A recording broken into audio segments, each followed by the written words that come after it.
So today is our second test, and today test is related to fundamental rights, DPSP, and fundamental duties. These are coinciding with each other and correlated also.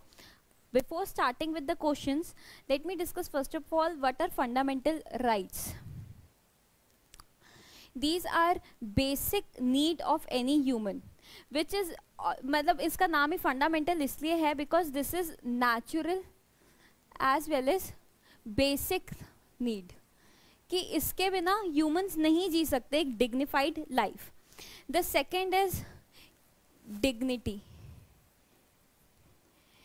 Dignity of an individual, they provide people a security, a secure dignity, their respect, which is very prominent especially in Indian societies, कि सिर्फ एक animal existence ना रहे किसी का भी. The fourth basic principle of this is that these are inbuilt, that humans should have that kind of sense कि वो उनको इतने rights मिलने चाहिए for their bare minimum opportunities, equality, liberty, freedom. इतना freedom होना चाहिए कि वो अपनी बात बोल सकें, कुछ सोच सकें. We are having a democratic government, जिसकी वजह से हम लोगों को एटलीस्ट ये राइट मिलता है कि we have to think and we have to express that also. The fourth basic thing, fourth the most important thing is कि we have all these rights. Okay, then what? Then the remedy, the constitutional remedy for it, कि इसको protect तो करो. Where it is written, first of all सबसे पहला safe guard तो उसमें constitution itself है, कि कॉन्स्टिट्यूशन ने ही अपने आप में ये राइट्स दिए हैं, कि ये कॉन्स्टिट्यूशन में रिटन राइट्स हैं, पार्लियामेंट ने नहीं दिए हैं, पार्लियामेंट एब्रिज नहीं कर सकती इन राइट्स को. The other which B R Ambedkar also said is the soul of the constitution is article 32, कि अगर आपको कोई भी प्रॉब्लम है तो आप रिड्रेसल के लिए सीधा सुप्रीम कोर्ट में जा सकते हैं. अगर आपको कुछ भी दे दिया जाए और उस चीज़ की सिक्योरिटी आपके पास नहीं है, आपके पास कोई रिड्रेसल मैकेनिज्म नहीं है, तो आप कुछ भी दे दो, आप कुछ भी किसी को भी दे दो, that does not affect any way. So this is the basic format of fundamental rights, कि आप फंडामेंटल राइट्स को जब भी अप्रोच करते हैं तो गो विद दैट, कि आपको कितने अच्छे से क्यों वो राइट आपको दिया गया है पहले, कि why you have given that right to live, because it's basic in nature, and to live a dignified right. Then why it is given, के वजह से how it is given, कि आपको दे क्यों रहे हैं, because it's a democracy.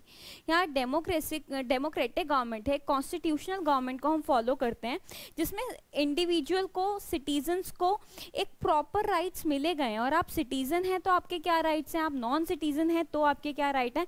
And a very important portion is protection. This is very important article and very powerful article, कि हर एक सिटीजन को, कि किसको दिया गया है, सिटीजन को, कि हर सिटीजन को इक्वली सारे के सारे राइट्स हैं to enjoy every right. To if the right is abridged or go against, तो वो कोर्ट में डायरेक्टली जा सकता है, to Supreme Court as well as High Court, and directly to Supreme Court also. So let's begin with the question. Question number 1, fundamental rights in Indian context. These rights are separately mentioned in the constitution with special provision for its protection. As I earlier said कि special provision for protection नहीं होगा. अगर आपको किसी चीज़ का protection नहीं मिल रहा है तो आपको कुछ भी दे दें, वो it does not matter. अगर कभी भी कोई भी अब्रिज कर जाए वो चीज़ें, तो it will never matter to it. Constitution itself ensures that they are non violated by the government as article 32 and 32 itself is a fundamental right. आपको सुप्रीम कोर्ट जाना भी एक फंडामेंटल राइट है, कि ये राइट भी आपका कोई अब्रिज नहीं कर सकता. Then, being absolute in nature, legislative actions can be declared illegal if they violate the fundamental rights. Now begin with your, आपकी स्मार्टनेस के साथ साथ इस क्वेश्चन में आपके कंसंट्रेशन भी मैटर करता है. मैंने लास्ट में भी बार बार बोला था that read each paper, each question, each statement, चाहे वो फर्स्ट है either to 100th, very very with very very concentrated mind. Being absolute in nature, being absolute का मतलब तो ये हो गया ना कि इसको कभी भी किसी भी तरीके से अब्रिज हो ही नहीं सकता है. दैट मीन्स कि पार्लियामेंट चाहे इमरजेंसी लग जाए, चाहे कोई भी लॉ पास हो जाए, कोई भी फंडामेंटल राइट को कोई टच भी नहीं कर सकता. But this is not followed in India. The rest part of statement is very right, but the question lies in this word absolute. So this absolute word is not right. बाकी पूरा statement बिल्कुल सही है. So the right answer is 1 and 2. Moving forward.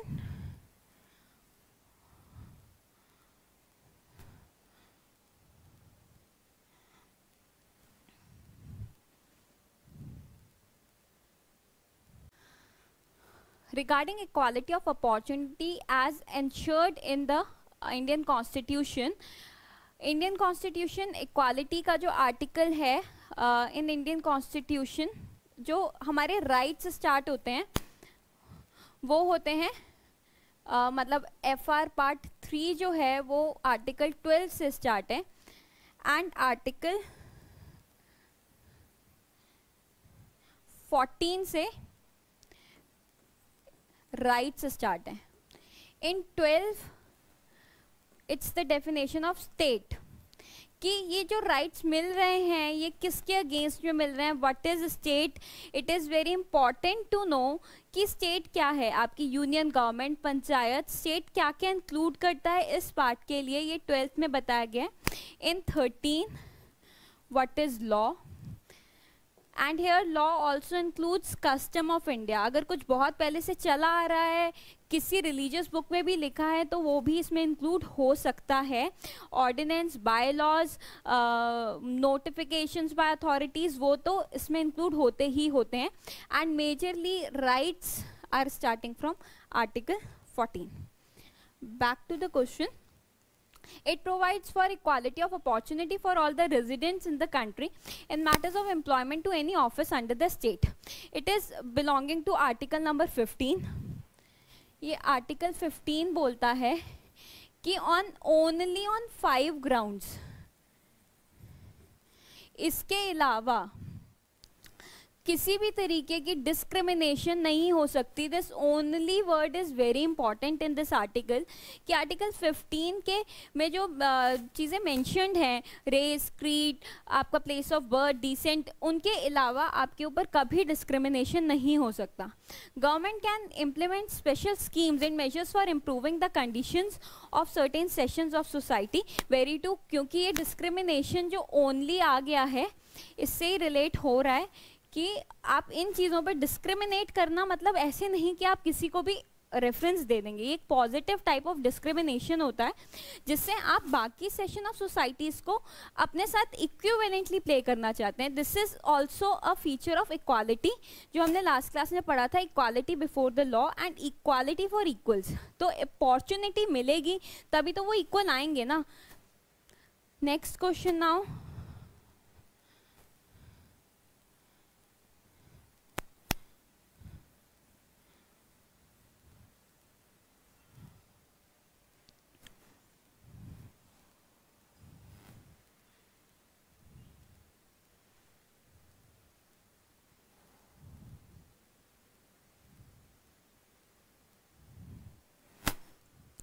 Consider the following statements. Fundamental rights are available both against this private state as well as private states. तो हम लोग discuss कर ही चुके हैं कि आर्टिकल 12 में है ही कि स्टेट क्या क्या चीज़ है. Union, governments, panchayat, local authorities, क्या क्या चीज़ें, PSUs काफ़ी सारे इंक्लूड होते हैं.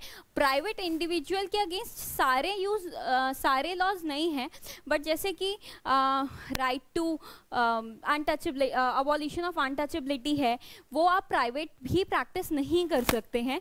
तो ये प्राइवेट इंडिविजुअल के अगेंस्ट भी है. कोई भी मुझे मार नहीं सकता, ये मेरा राइट टू लाइफ है. तो इसमें प्राइवेट इंडिविजुअल्स भी इंक्लूड होते हैं. The right which are available only against state action and violated by private individuals do not have constitutional remedy but only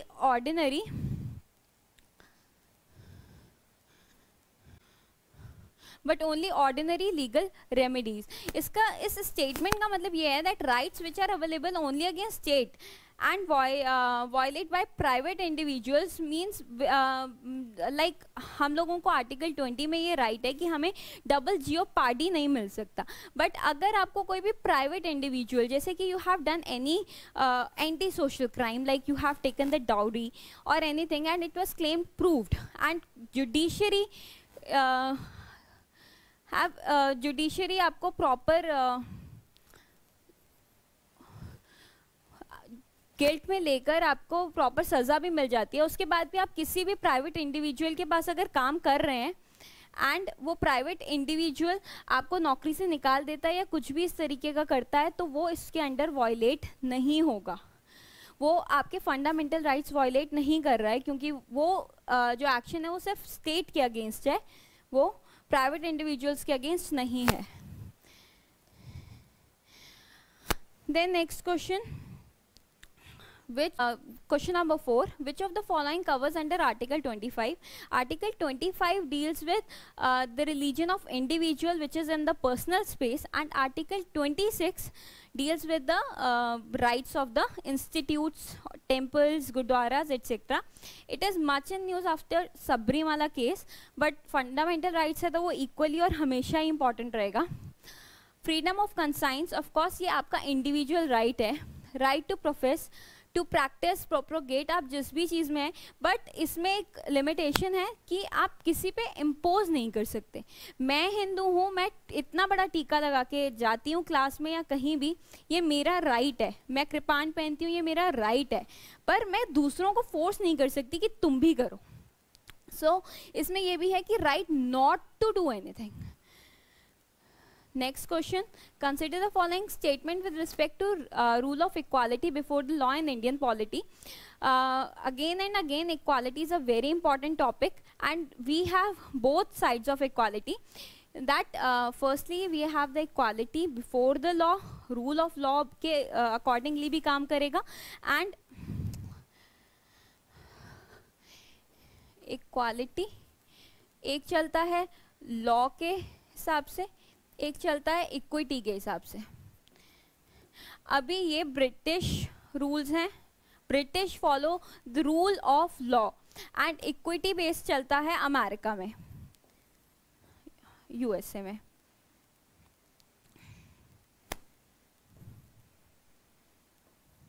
USA अभी इंडिया में दोनों हैं, बट कॉन्स्टिट्यूशन ने ये नहीं बताया कि for which crime we have to use this or for which crime we have to use this, या हम कहाँ पे इसको यूज करें या कहाँ पे इसको यूज करें. Constitution simply left it on the discretion of the जज, दैट वट एवर जज विल डिसाइड, जज विल थिंक ऑफ गुड कि आपको रूल ऑफ लॉ के अकॉर्डिंगली इक्वालिटी करनी है या आपको इक्विटी के हिसाब से कि इक्वल सर्कमस्टांसेस नहीं थे इसलिए आपको इस बेसिस पर अपने जजमेंट्स देने हैं. तो it's on the discretion of जज. So rule of equality before the law in Indian polity, the president or governor is not answerable any court for the exercise and performance of power and duties of his office. This is basically rule of equality का question है, question equality पर ही है, but these are the exceptions. कि article 14 के exceptions दिए हैं, you need to mug up it and understand it well कि कौन सा स्टेटमेंट क्या बोल रहा है. It's about criminal codes, it's about civil codes, everything बहुत क्लियर होना चाहिए. The president or governor is not answerable to any court for the exercise and performance of the powers and duties. True. No criminal or civil proceedings shall be instituted. और please mind, जब दो चीज़ें दी जाती हैं तो वो specifically confuse करने के लिए ही दी जाती हैं. आपको क्रिमिनल भी या सिविल्स भी दिया गया स्पेसिफिकली, तो just read it very very carefully. No criminal or civil proceedings shall be instituted for continued against the president or the governor in any court during his term of office. अभी इसमें criminal और civil के लिए जो first part है कि it's not instituted, ये सही है, बट सिविल जो है क्रिमिनल को तो कंटिन्यू भी नहीं कर सकते, बट सिविल प्रोसीडिंग्स जो हैं वो कंटिन्यू कर सकते हैं only by giving the notice. तो ये स्टेटमेंट ऐसे गलत हो जाती है। Unlike the member of parliament shall liable to any proceedings in any court in respect of anything said or vote given in the parliament which is above,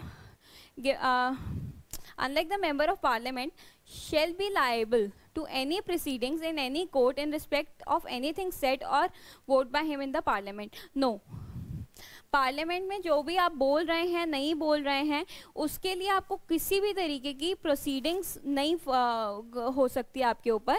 ये law of, आपको detention हो सकता है, वो आपको स्पीकर कर सकता है, सस्पेंड कर सकता है, कुछ भी कर सकता है, पर आपको आपका इक्वालिटी उसमें, ये एक्सेप्शन टू इक्वालिटी, आप कुछ भी वोट करते हो, कुछ भी कहते हो, it is not answerable in the court of justice. Next question,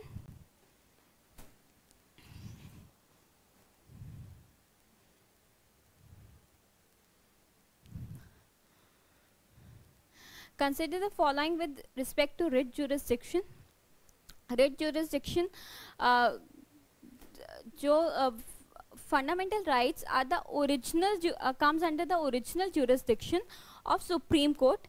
Original jurisdiction means कि आप लोग directly Supreme Court के पास जा सकते हैं and किसी भी appellate court की आपको ज़रूरत नहीं पड़ेगी. The Supreme Court can issue writs only for the enforcement of the fundamental rights and not for the other purposes. The aggrieved citizen can directly go to the Supreme Court, not necessary by the way of appeal. ये तो मैंने पहले ही बता दिया कि आपको subordinate courts पे जाने की ज़रूरत नहीं है for the breach of fundamental rights. Then the first statement says the Supreme Court can issue writs only for the enforcement of the fundamental rights and not the other purposes. In under article, writs जो 4 type की issue होती हैं, ये fundamental rights के लिए दोनों courts कर सकते हैं, Supreme Court as well as High Court. Supreme Court under article 32 means ये आपका पर्सनल, ये itself it's a fundamental right. Supreme Court can not deny it, वो करना ही करना पड़ेगा. And this is under 226. तो हाई कोर्ट की इसमें ज्यूरिसडिक्शन जो है वो ज़्यादा बड़ी है क्योंकि दे कैन डिनाई कि I am not taking it, it's is not your fundamental right. तो ये जो है the Supreme Court can issue Ritz only for the fundamental rights. That's also true कि हाई कोर्ट किसी भी और इशू के लिए भी रिट्स इशू कर सकता है, but Supreme Court can only issue under article 32 and that is only for fundamental rights. Both the statements are correct. Next question is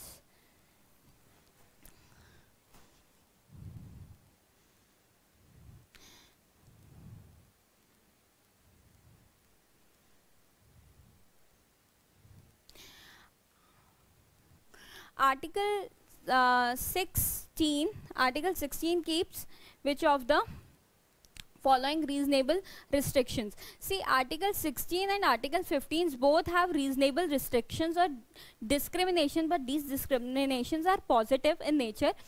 Religion, race, caste, sex and place of birth. ये 5 चीज़ें तो already 15 में थी ही थी. इसमें 2 चीज़ें और add हो जाती हैं, residence and decent. यही 7 हैं और आगे नहीं है. Very simple and logical question. All of the above is the answer.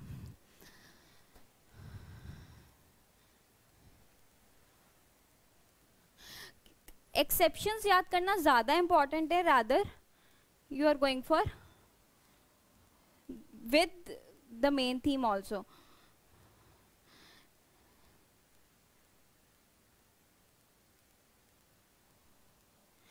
This is very simple question, statement question, factual type of. The fundamental right of citizenships can be suspended by president during national emergency. One liner question में जब ऐसे statements होते हैं, इन्हीं statement के लिए UPSC के paper के पहले ही लिखा आता है which ever is the most relevant. हो सकता है कि एक से ज़्यादा भी सही हो, पर जो सबसे relevant है वही. उसमें 2 में फंस जाओ और अच्छा खासे क्वेश्चंस कर रहे हैं तो don't do this type of questions, अगर क्लियर नहीं है तो. But this is quite simple. Can be suspended by the president during national emergency. Read all the 4, चाहे पहले पे ही आपको समझ में आ जाए. Can be suspended by the president during all types of emergencies. Can be suspended by the president with the prior approval of Supreme Court anytime. Cannot be suspended. Suspended तो हो सकती हैं, ये हमने इमरजेंसी के टाइम पे of the Indira Gandhi देख लिया था. सुप्रीम कोर्ट की कोई भी प्लेस नहीं होती, कोई भी से नहीं होता इस चीज़ में. Now the two things, first is all emergency, the other is during national emergency. All emergency includes financial emergency as well as president rule. But national emergency में सिर्फ सस्पेंड करा जा सकता है, बाकी दोनों इमरजेंसीज में नहीं सस्पेंड करा जा सकता. So A is the answer. But read all the statement whenever you get these type of questions. Consider the following statement with respect to the principle of the rule of law that are applicable in Indian system. See, Indian polity जो है वो ransacked constitution है, as I said it before and again. So इसमें जितने भी words हैं, equality हो गया, socialism हो गया, secularism हो गया, ये जितने भी words हैं, we have our own interpretation. इसका इंटरप्रिटेशन जो है वो हमारा सोशलिज्म का अपॉर्चुनिटी बेस्ड है, वैसे सोशलिज्म का रिसोर्सेज या प्रॉपर्टी बेस्ड होता है. इक्वालिटी हम दोनों लेते हैं और चूज कौन करता है, वो जज करता है. Secularism is something different. So please go and conceptual clarity बहुत ज़्यादा लाओ अपने वर्ड्स में, नहीं तो आगे के चैप्टर्स नहीं समझ में आएंगे. Again and again read the chapter of salient features for this, or preamble chapter is more better. Then consider the following statement with respect to the principle of rule of law that are applicable in Indian system. देखो इसमें 2 points हैं. पहला तो आपको rule of law समझ में आना चाहिए. It is borrowed from UK, but it is different as well. So Indian system के हिसाब से चाहिए आपको, तो आपको पता होना चाहिए कि रूल ऑफ लॉ से हमने क्या क्या लिया. The first is concept of equality before law. True. Equal subjection of all citizen, की हर सिटीजन को इक्वल राइट्स अपॉर्चुनिटीज मिलना चाहिए. True. The rule of law ensures absence of arbitrary power, that is no man can be punished except of the breach of law. ये भी equally rule of law का part भी है और Indian system का भी पार्ट है. Then the fourth, the Constitution of India is the result of the rights of individual as defined and enforced by the court of law, which is one of the elements of the rule of law. ये तो बात चलो सही है कि constitution of India is the result of the rights of individual, क्योंकि हमने इसीलिए कॉन्स्टिट्यूशन बनाया because we are colonies and हम सब्जेक्ट्स की तरह ट्रीट करते थे विदाउट और विद वेरी लेस राइट्स. तो हमें इंडिविजुअलिज्म का तो ध्यान था कि हाँ सबको इक्वली ट्रीट करना चाहिए. Defined and enforced by the court. Supreme court, constitutionally supreme court ही हम लोगों का राइट्स का सेवियर है. तो ये भी बात ठीक ही है. Enforced by the court of law which is one of the element of the rule of law. That's very true कि ये रूल ऑफ लॉ का पार्ट है, पर ये इंडियन कंटेक्स्ट में सही नहीं है. ये वाला जो पोर्शन है ये हमने रूल्स ऑफ लॉ का नहीं लिया है. It is just followed in UK and not in India. So ये एक प्रपोर्शन में तो आ रहा है लेकिन इस प्रपोर्शन में नहीं आ रहा है. तो दोनों स्टेटमेंट्स के दोनों पार्ट्स को बहुत प्रॉपरली पढ़ो. लॉन्ग स्टेटमेंट्स में जनरली कोई ना कोई ऐसा वर्ड लिख दिया जाता है जो आप नहीं पढ़ते हैं एंड हम लोग गलत कर देते हैं उस चीज़ को.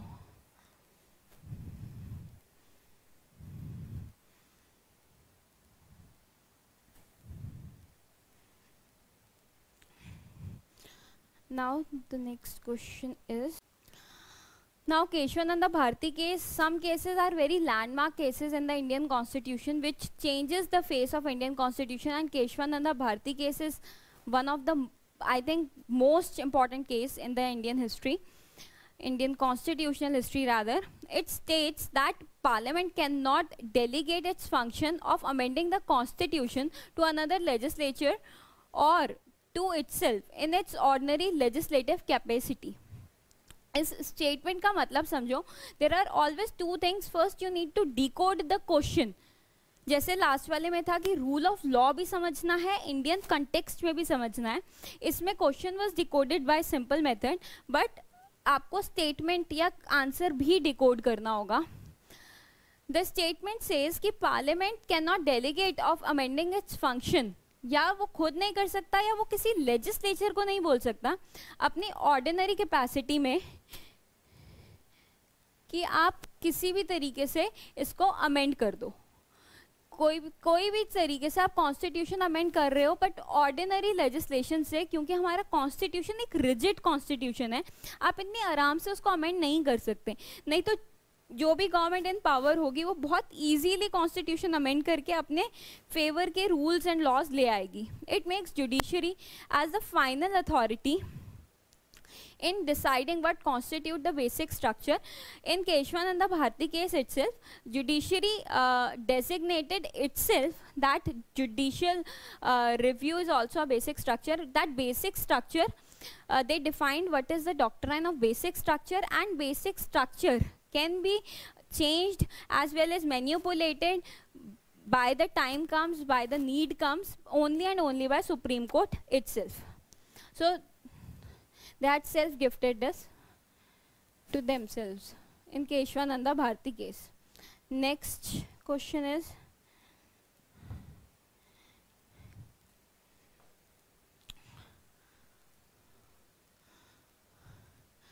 which one of the following fundamental right is restrained by the Preventive Detention Act?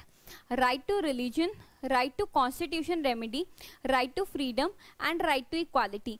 ये क्वेश्चंस बहुत ज़्यादा कॉन्सेप्चुअल क्लैरिटी मांगते हैं, हार्ड टाइप ऑफ क्वेश्चंस में आते हैं कि मोर और लेस कुछ भी सही होता है. तो एडवाइजेबली अगर सब चीज़ में क्लियर नहीं हो तो डोंट डू दीज क्वेश्चंस. पहली बात, प्रिवेंटिव डिटेंशन क्या होता है? Under article 22 if you are detained, punitive detention होता है that you had already committed the crime and then you are detained. In preventive means you are prevented, कि you are suspected to do something, like on Independence Day, especially on the days or places of national interest, national relevance, आप suspected हैं कि आप कुछ कर सकते हैं, आपका शॉप किसी ऐसी जगह पर है या आपकी एक्टिविटीज़ थोड़ी एंटी नेशनलिस्ट इन नेचर रही हैं पीछे, unproved but can be done, तो वो प्रिवेंटिव डिटेंशन में आती है.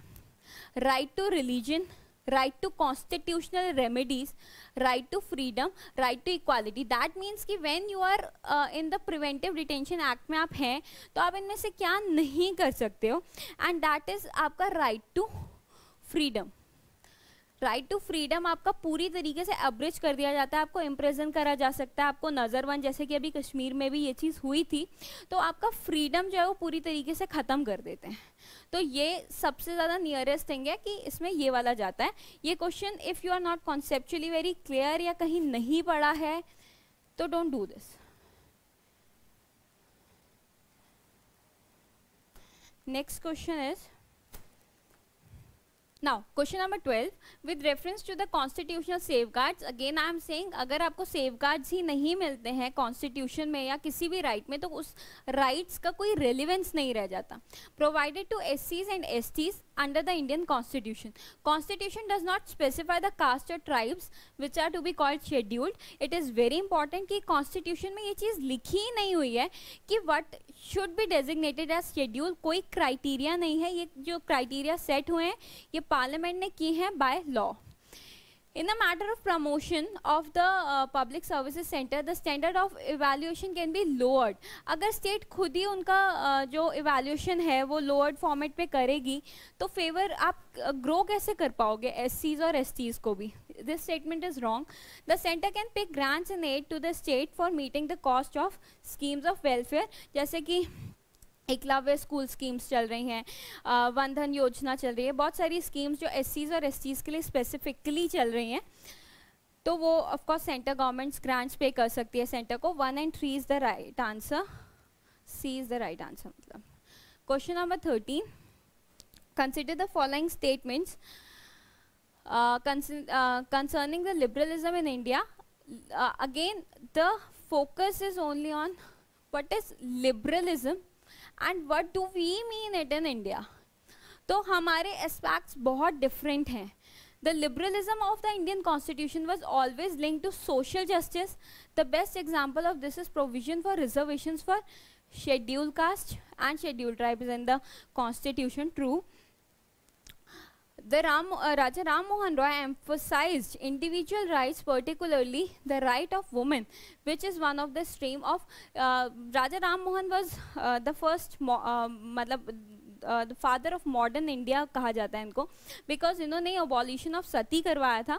ही always advocated women for education against the arbitrary actions and rituals and customs against the women. So both the statements are correct. This is more or less the definition related to liberalism in India. Next question.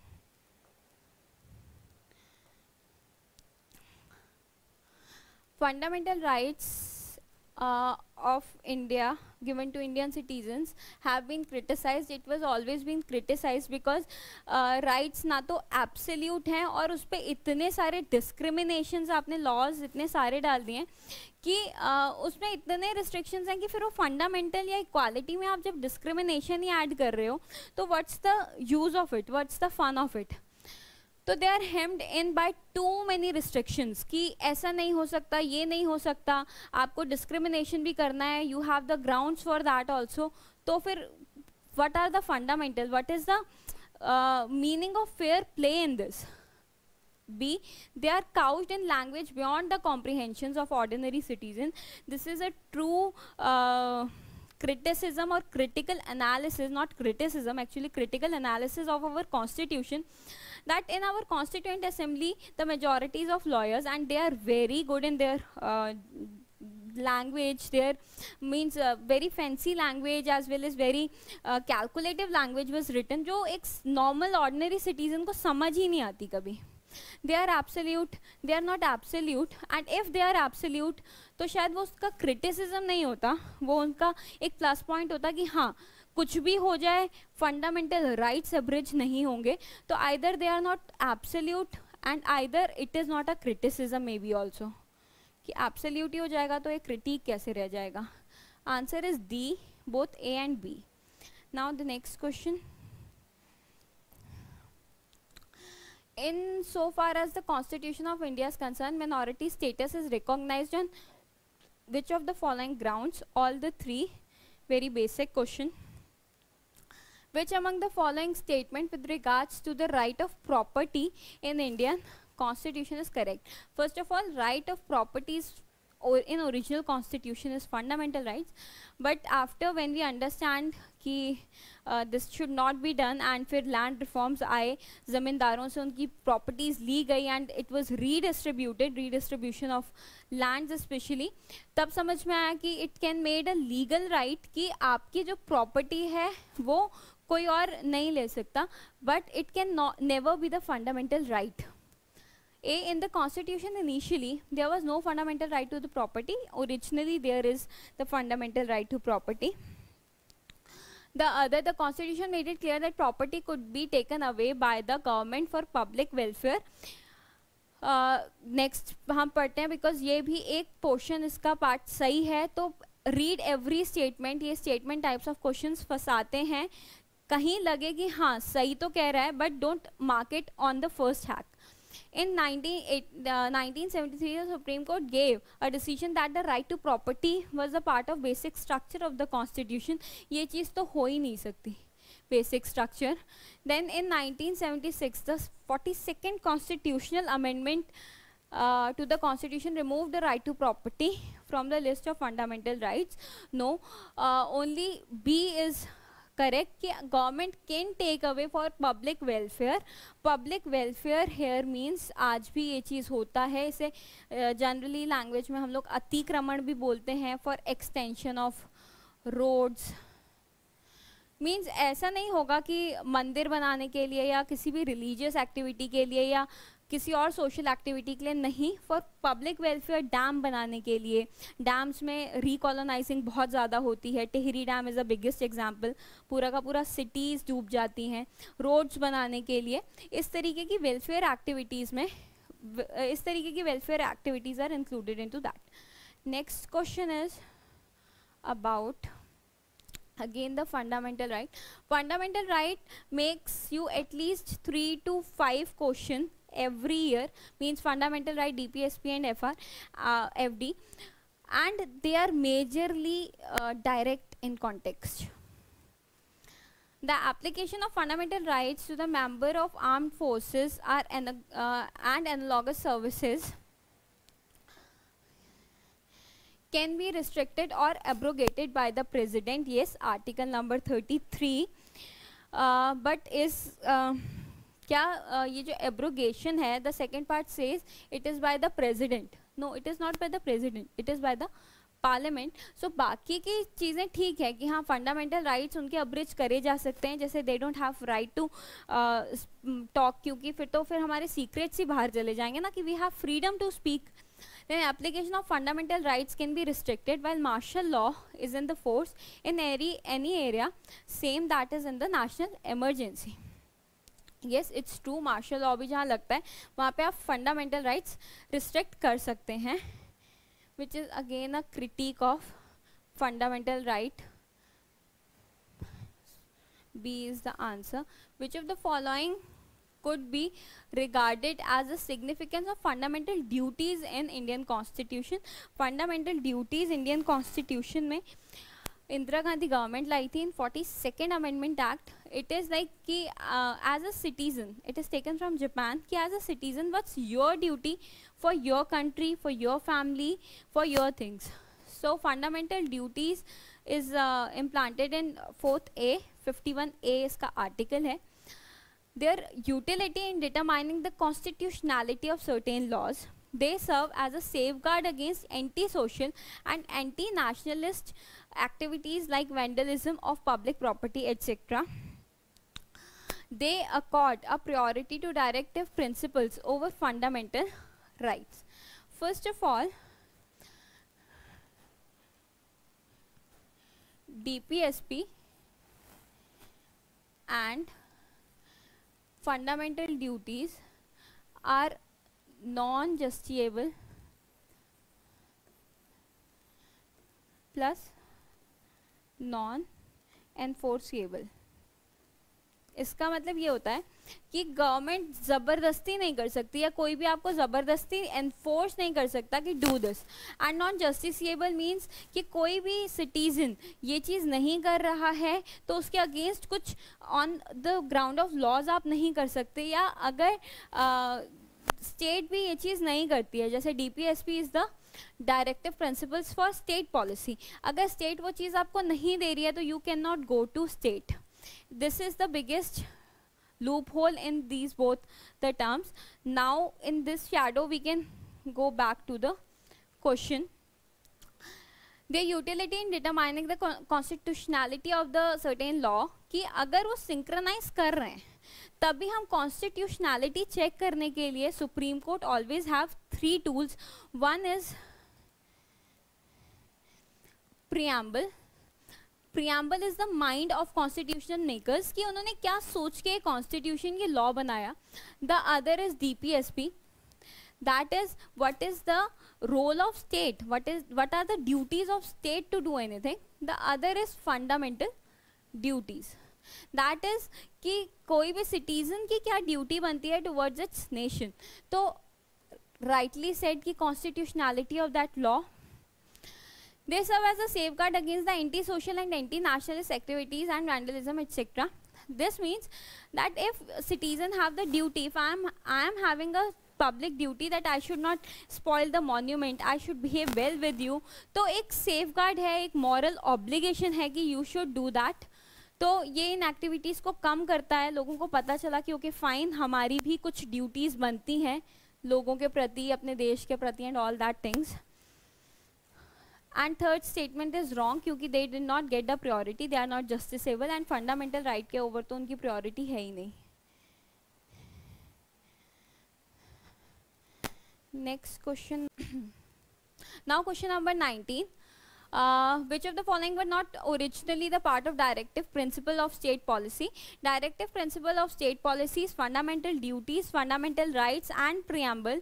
इनके articles, major articles तो याद करने ही हैं, but ये sequence wise क्यों लिखे हैं अगर आप एक बार ये भी पढ़ लोगे तो ये फैक्चुअल क्वेश्चंस होते हैं, इजी क्वेश्चंस होते हैं, इनको डिस्कस करने का भी कुछ नहीं होता कि आपको आता है तो आता है, but you have to remember that also. Concise of the Constitution, fundamental rights, DPSP, state policies and fundamental duties. According to the Constitution framework and framers, the fundamental rights and DPSPs are the consciences of the Constitution and not fundamental duties, क्योंकि वो citizen के ऊपर डाली गई है, वो state को direct नहीं करती है. Guaranteeing the fundamental right has ensured which of the following? Individual liberty, fundamental rights कुछ ना कुछ तो फिर ensure करेगा ही ना.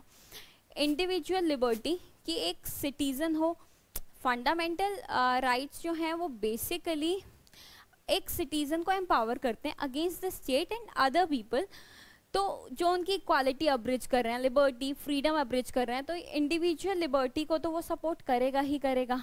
सोशलिस्ट स्टेट, इसमें इंडियन वर्ड कहीं यूज नहीं है, ये इंडियन सोशलिज्म की बात नहीं हो रही है, सोशलिस्ट स्टेट की बात हो रही है.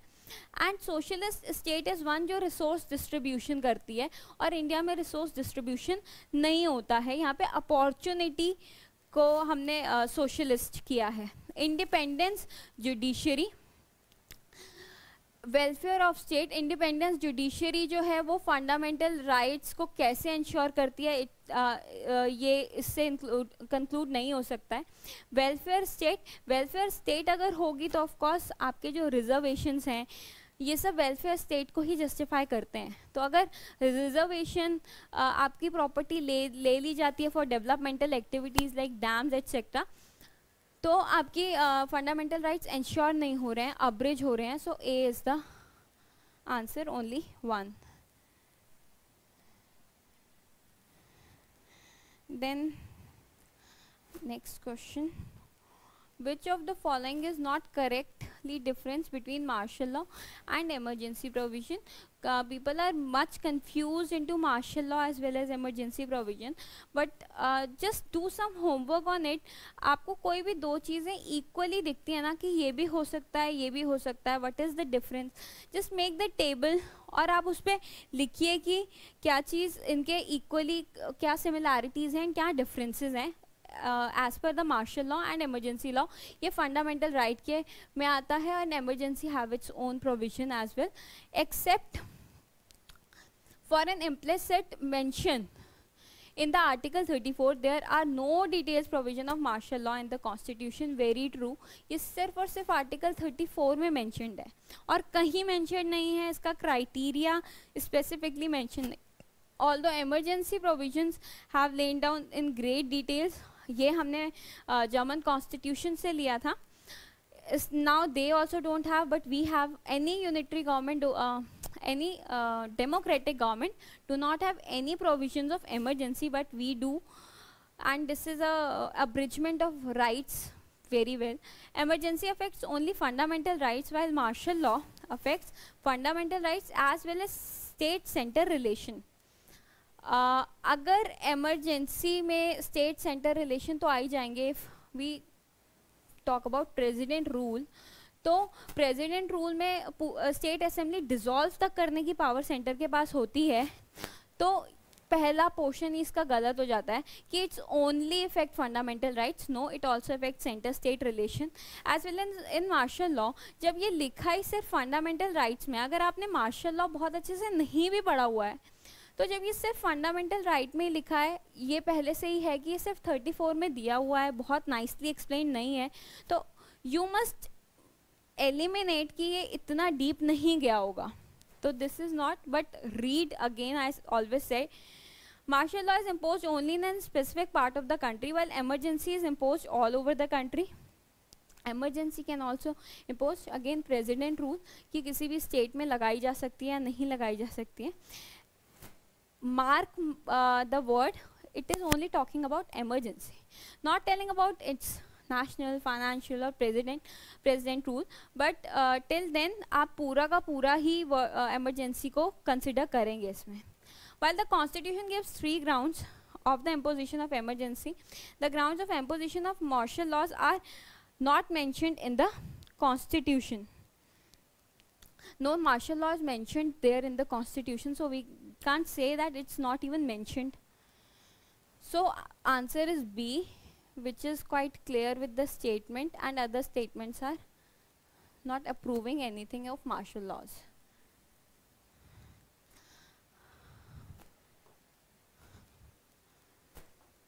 Which of the following fundamental rights are available to Indian citizens and not to the aliens? ये बहुत factual question है. Again, the list is given. They are about the equality before the law and freedom of expression and speech. Next question is, writ of habeas corpus can be issued in which of the following cases? First of all, writs can be issued about the fundamental rights by both High Court as well as Supreme Court. Writs are of 4 types, and the writ habeas corpus, writ of habeas corpus, the first statement is when right to life and personal liberty of the person is deprived. Of course, the personal liberty, it is article 21, and 21 is not abridged even in the emergency. So when this is abridged or deprived, then ये writ Supreme Court कर सकता है. When detention is for contempt of legislature, no, contempt of legislature के लिए ये use नहीं होता है. The answer is only 1. Contempt of legislature के उनका खुद का डेकोरम चलता है. Parliament itself is a quasi judicial body. That means that judicial some of the judicial parts, their contemption, they can also deal with that. Question number 25, which of the following provisions of the Indian Constitution reveals secular character of Indian state? As I say, the keyword here is secular as well as Indian state. Our secularism is neither Western plus not anti-religious state. We do not have any state religion. Right against discrimination on certain grounds, equality of opportunity in public employments, cultural and educational rights, fundamental duties. Secular character जो है वो discrimination on grounds आ जाता है, because in article 15 as well in 16 religion is included. Equality of opportunity in public employment is article 16. Cultural and educational right is also secular, and fundamental rights are the duties on the citizen, therefore it was not included in state review.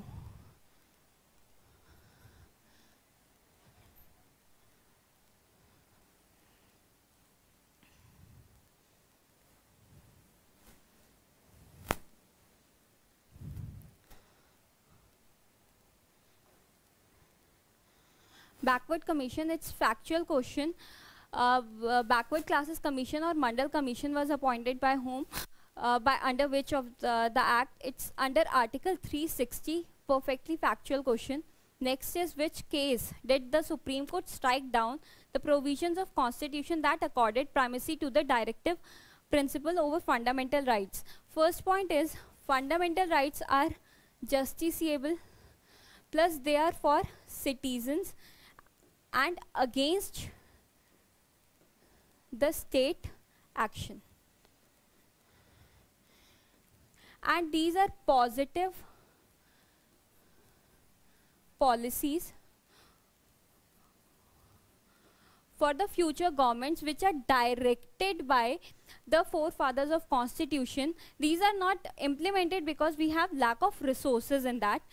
The cases are Sajjan Singh case, Golaknath case, Keshwananda and Minerva Mill. In Minerva Mill cases, this verdict is passed by Supreme Court that directive principles are more important than fundamental right. That means that state has the duty to direct this principle and apply these policies. Next question.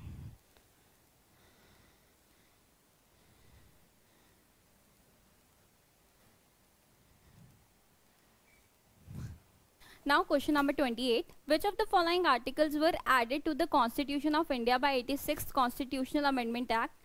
86th Constitutional Amendment Act is basically on the education. If you still know that, तो पूरे provisions याद होने की ज़रूरत नहीं है. 21A is only about the right to education. 43, then leave 43 if you don't know. Add a few fundamental duties under 51A. 51A में ये duty भी add करी गई that parents have the duty कि वो अपने बच्चों को स्कूल भेजें, क्योंकि अगर वो स्कूल भेजेंगे ही नहीं, state can't do that. So the fundamental duty is also added. When it's make the fundamental right, then it's made the duty also. And 43A is not at all, this directive principle is not at all related to education. So the answer is A, 1 and 3. In which of the following type of educational institutes the religion instruction is completely prohibited under Article 28 of the Indian Constitution? Institution, इसमें 5 points हैं. You just need to mug up that. But the basic thing is, one thing which you can remember, word wholly. When the institute is wholly maintained, funded, aided, granted by state, then only they cannot give any religious activity. बाकी कोई भी और trust based institute चल रहा है, किसी और कोई भी और रिलीजियस बेस्ड इंस्टीट्यूट चल रहा है, वो दे सकते हैं. जैसे कि मदरसाज में होता है, गुरुद्वारों में होता है, या गुरु नानक स्कूल्स में होता है. That is possible. Institution administered by the state but established under endowment or trust, no. The institution receiving aids from state, if till they are giving just aids and not wholly maintained by state, then also they can give the religious instructions. They can give, it's all on their jurisdiction कि उन्होंने देना है या नहीं देना है. आप ना कह सकते हो ना मना कर सकते हो, but they can be restricted under national security. Then the next question is, these are all the 4 writs given. ये सिर्फ उनकी definitions हैं. Very factual and simple question. Now question number 31. Law placed under 9th schedule of the Constitution, as we discussed yesterday also. Schedules को उस mnemonic से या जो भी आपका mnemonic है याद कर लो. 9th schedule is about land reforms of the Constitution are the saved from violation of any fundamental right. वो schedule डाला गया है, that means Parliament ने कुछ तो उसमें changes किया है. Then fundamental rights of members of armed forces can be restricted by the Parliament by law. We had read it earlier too. Laws to give effect to directive principles under 39B and C cannot be declared unconstitutional or violation of any fundamental rights. इतना absolute fundamental rights नहीं है. अभी तक जितने भी हमने portions पढ़े हैं उसमें हम ये जानते हैं कि abridge करा जा सकता है on reasonable discrimination. So therefore 1 and 2 statement is right. Which of the following statement is correct? Directive principles are meant to establish political democracy. First of all, word mark करो. Political democracy, social democracy, economic democracy. Political democracy is guaranteed by fundamental rights, and social and economic democracy is not guaranteed or justiciable but written in directive principle, and it's the responsibility of state to confirm it.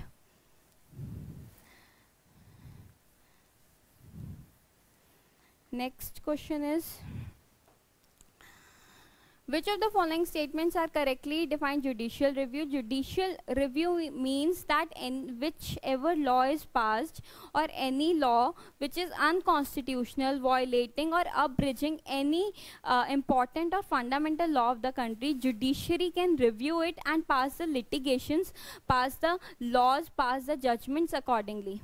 The authority of the courts to punish political offenders, no. The authority of the court to correct the errors of the government, the authority of the court to issue various writs, the authority of the courts to interpret the legality of law, कि वो law कितना ज़्यादा आपको cooperate कर रहा है बाकी laws के साथ, बाकी rights के साथ, duties के साथ. So ये legality of the laws choose करता है. Next question is, which of the following rights come under the freedom of speech and expression under Article 19? Freedom of commercial advertisement, right against taping of telephonic conversation 19D, right to know about the government activities. बाकी दोनों is okay कि commercial advertisements आप दे सकते हैं, that's not need to mug up. Telephonic conversations भी आपका right है कि कोई और ना सुने. द लास्ट क्वेश्चन इज कि आपको गवर्नमेंट एक्टिविटीज़ के बारे में जानना होना चाहिए या नहीं, ये थोड़ा सा याद करने वाला पॉइंट है इसमें, बिकॉज 3 या 4 पॉइंट्स ही उसमें ऐसे राइट्स हैं जो यू कांट गेस. तो this is also the right under the article 19, but you have to mug up these 3 or 4 rights are there only. Next is current affair based question या very hard type of questions की जो questions कहीं से भी आ जाते हैं and you don't know कि वो यहाँ क्यों हैं और बहुत गलत तरीके से वो सही होते हैं. सेवा भोज योजना, it is a central sponsored scheme of the Ministry of Culture. It envisages to reimburse the central government share of CGST and IGST so as to lessen the financial burden of such charitable religious institutions. अगर scheme के बारे में नहीं सुना तो मत करो, और बहुत क्लियर नहीं है तो मत करो, because yes it is the scheme of ministry of culture affair and second statement is also right. ये CGST एंड IGST इसलिए रिड्यूस किया गया जिससे वो लोग लंगर या गुरुद्वारों में जैसे हेल्प होती हैं, आपको बहुत कम प्राइजेस पे रेंटल होम्स मिल जाते हैं, रेंटल प्लेसेस मिल जाती हैं, Shanti Niketan and all those things. तो वो चैरिटेबल रिलीजियस इंस्टीट्यूट्स का सही है, but it's not the central sponsored scheme, it's the central sector scheme. तो first statement is wrong. अगर नहीं पता बहुत clearly, don't do these kinds of question.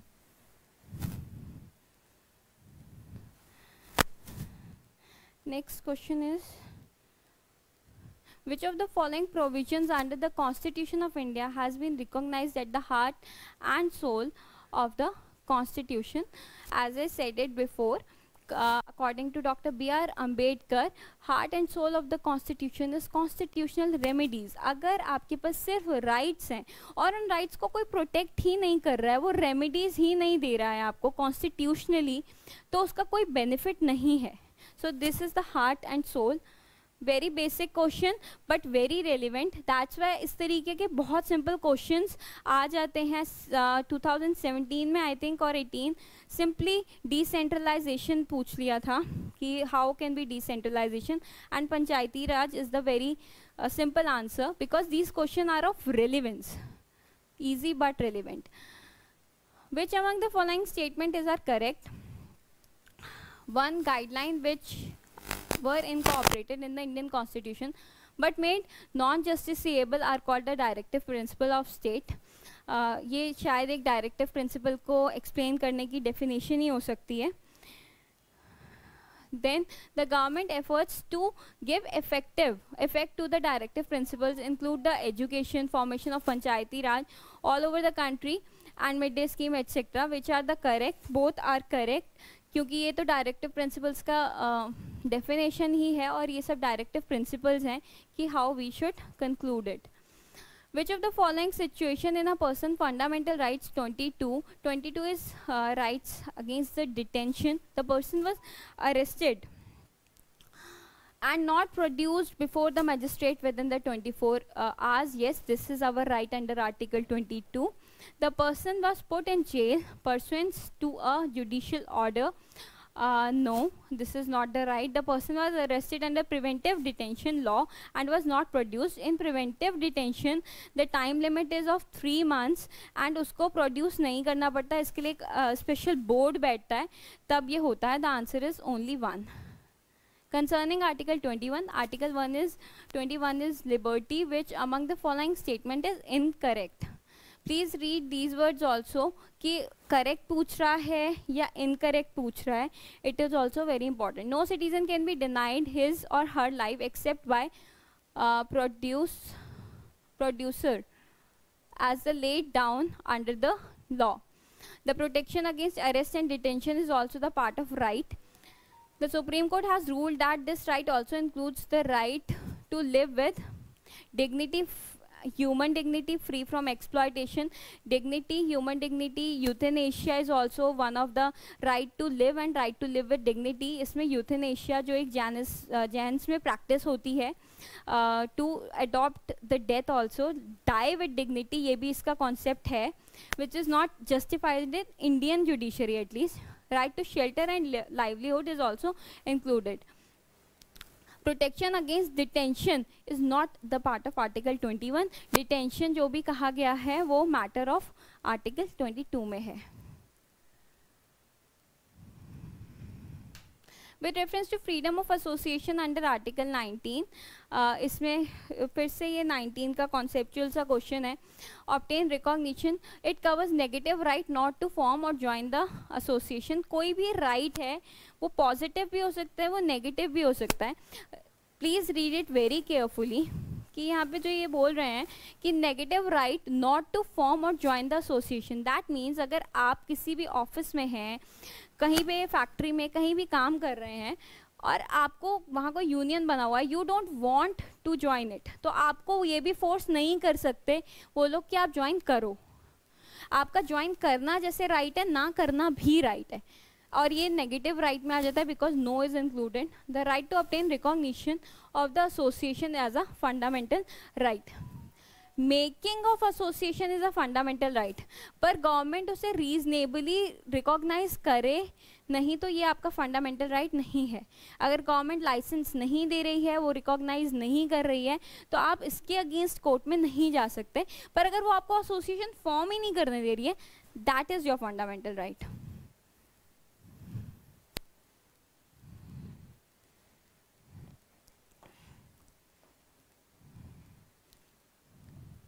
Which of the following are regarded as law under Article 13? As I earlier tell कि 12 जो है वो state define करता है और 13 जो है वो लॉ डिफाइन करता है.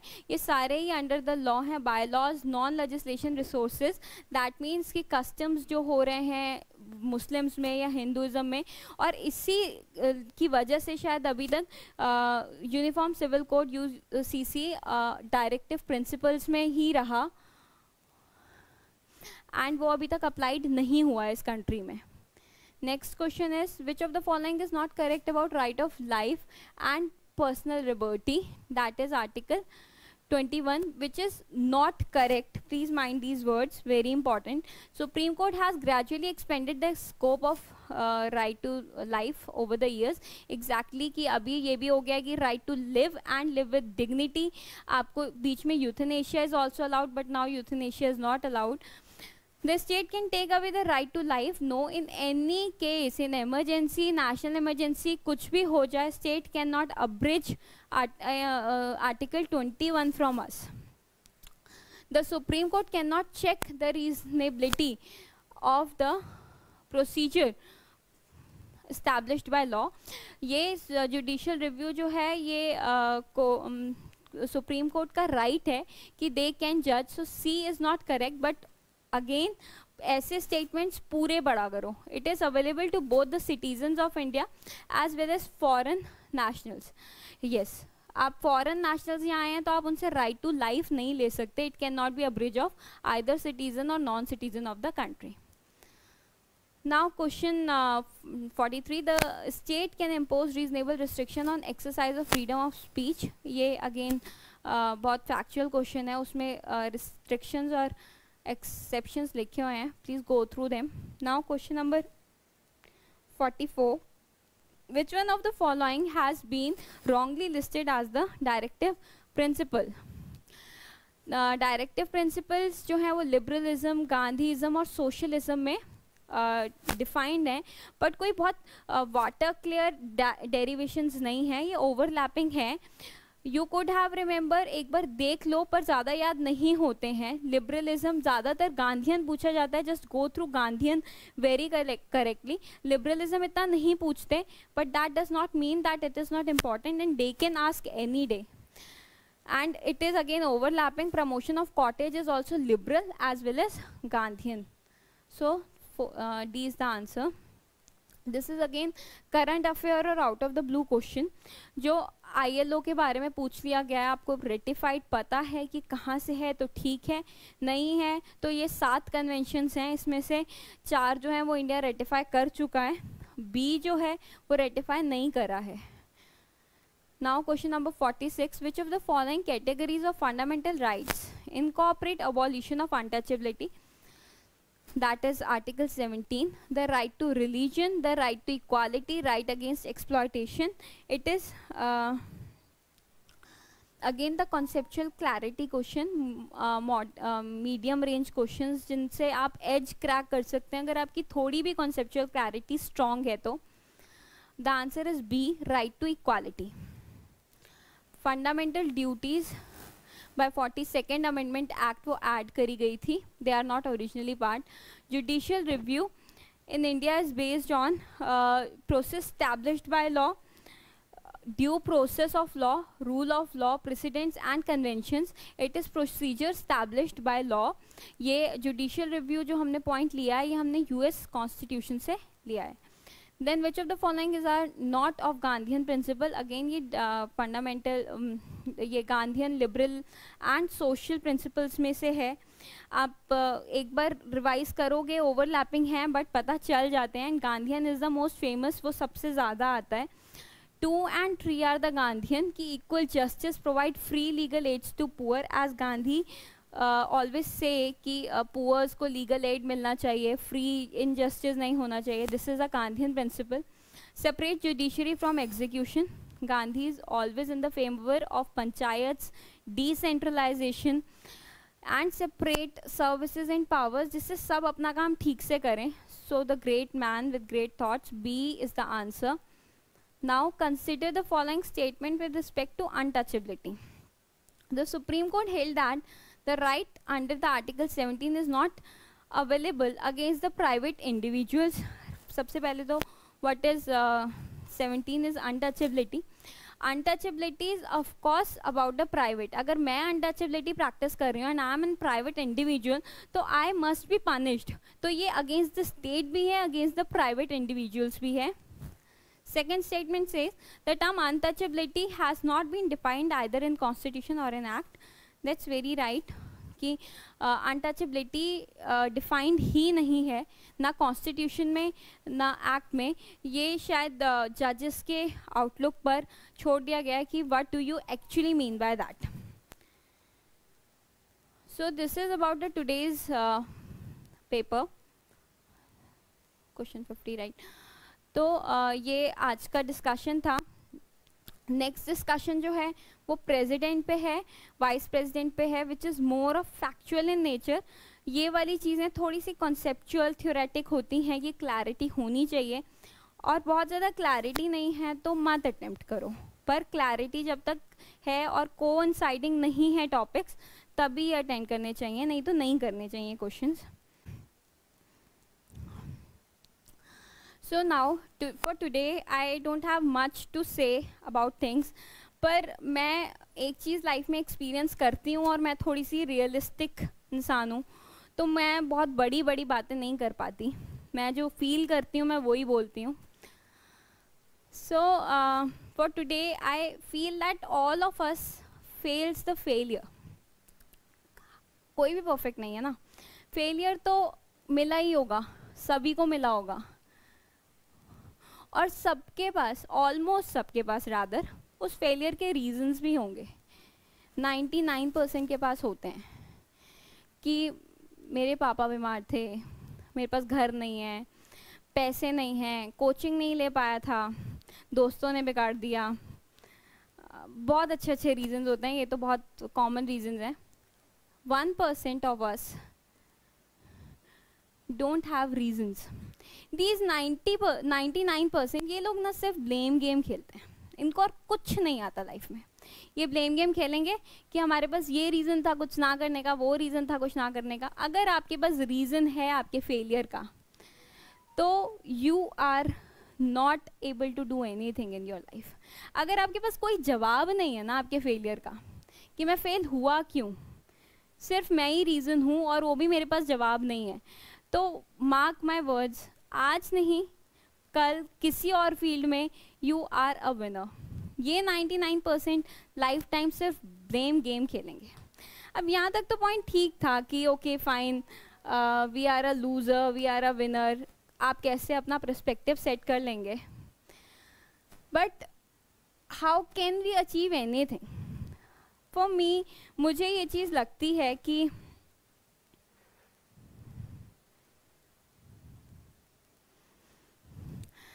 Now how can we achieve anything? For me, मुझे ये चीज़ लगती है कि the best miracle word is no, and this no is not for all of us. मतलब ऐसा नहीं है कि आप सबको बोलते रहो, कोई भी आपसे कुछ काम बोले नहीं करना नहीं करना नहीं करना, नहीं, आपको नो बोलना आना चाहिए अपने आप को, because this mind is the only weapon, and if it's a bad master and best slave जैसा कहा गया है, आपको पता होना चाहिए कि आपको कहाँ कब किसे ना बोलना है। आपने सुबह उठना है तो आपने सुबह उठना है, यू हैव टू से नो टू योर सेल्फ। मुझे नहीं जाना बाहर तो मुझे नहीं जाना, मुझे कंप्लीट करना है अपना टास्क। अगर आप कुछ भी अचीव करना चाहते हैं ना, इट्स नॉट अबाउट यूपीएससी, तो जस्ट मार्केट कि आज आपने क्या किया अपने लिए।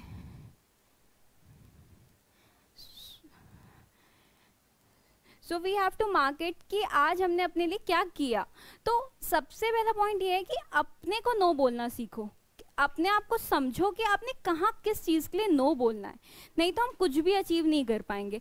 आप सुबह नहीं उठना चाहते बिकॉज यू हैव टू से नो टू योर सेल्फ कि नहीं करना है, आपको किसी और को ना नहीं बोलना है, अपने को ही करना है, and this is the only way. अपना शेड्यूल बनाओ, अपनी चीज़ों को सिंक्रोनाइज करो और रात को बैठ के देखो कि कितना आगे बढ़े हो, then only you can do that. So here we conclude today's lecture, and कल हम प्रेसिडेंट से आगे डिस्कशन स्टार्ट करेंगे।